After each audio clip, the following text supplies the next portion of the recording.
അതുപോലെ ശാന്തത. പൂവേ അവിടെ നിന്ന് പോരുന്നതെങ്ങിനാ? ഭൂവിൽ എവിടെയുണ്ട് അതുപോലെ ശാന്തത.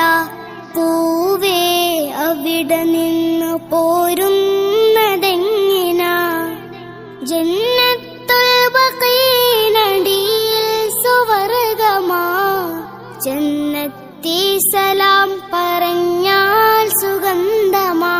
മൂത്തിനല്ല എങ്കിൽ ഞാൻ മദീനയിലില്ല.